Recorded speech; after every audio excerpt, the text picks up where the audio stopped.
chưa là nhà một chế ơi, một chế ơi.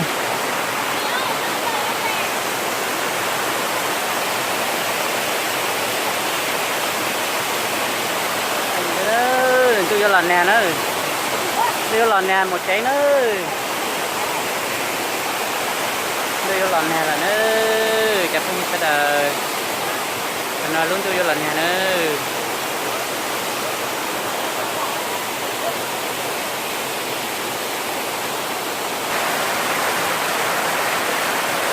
Chưa là nhà nữa, cái tập ở đây đặt ra nữa, chưa là nhà nữa.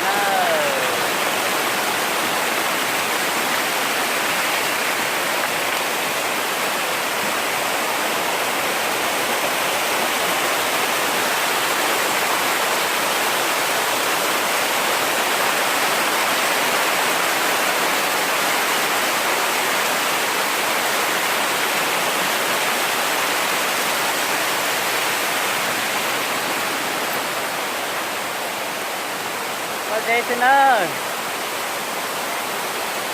có dê rồi chén tông xin ơi, để nó có dê khổ xin ơi. Không như sao đã nó chết sai nó, để nó không có cờ nó, không có cờ gì có dê bắt chùa xin ơi, thì đặt cái gì có dê cờ nó, có dê hành ơi, chặt không sao đã. Sai nó cần nó được cái chỗ chả nữa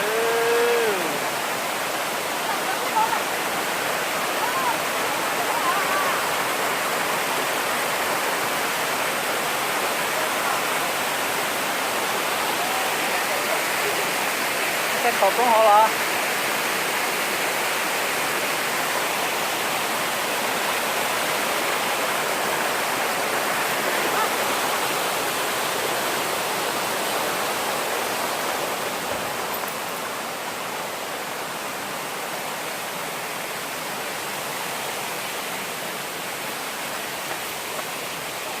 dây xin ơi,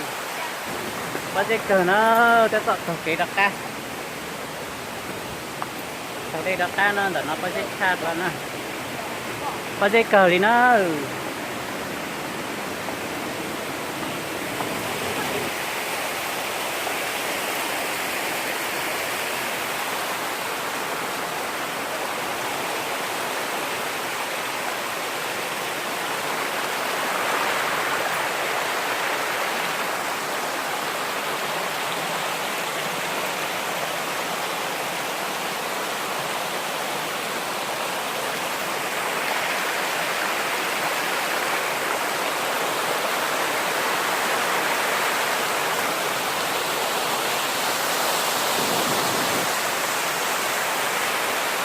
đây chờ nó trong rau nữa,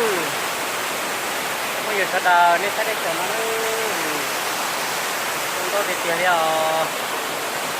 trong rau chờ nữa.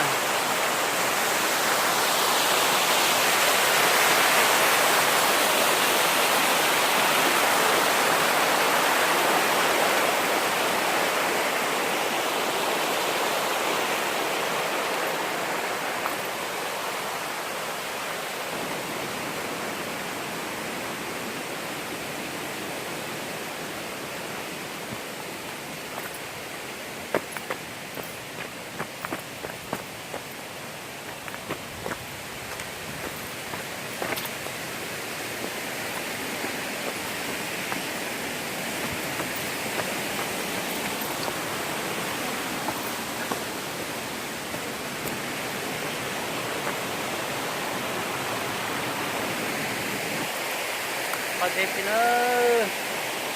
có dê xin mà mạnh thật không có dê nữa, thật không cờ nữa, chúng tôi hành nữa, tôi quả đây nó mà lọt dễ chịu chìa thế đây nó mà đây chờ chúng tôi hành có chiếc cờ nữa, không như sao đời giờ lên từ quả thế, giờ dùng nó ra pet thắng ra thế nào, giờ phát triển trong lò họ pet kia nữa.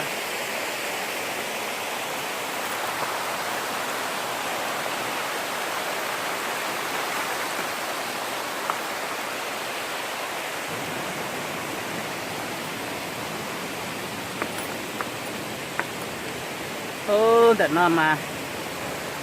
là chỉnh tuôn để nó tua xì nó là chỉnh cái tiệc khôn nòng tê cái đây tôi hậu nó nữa cái đây tôi hậu nó chỉ mua hậu đây là mua tiệc cho na tiệc khôn nòng nữa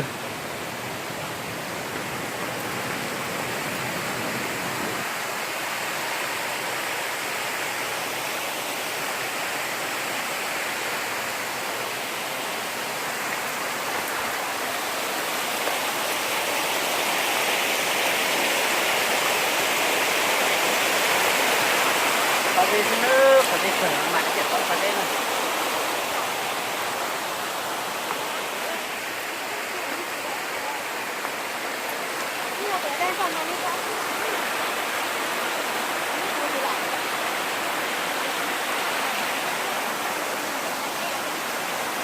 rồi này tới mở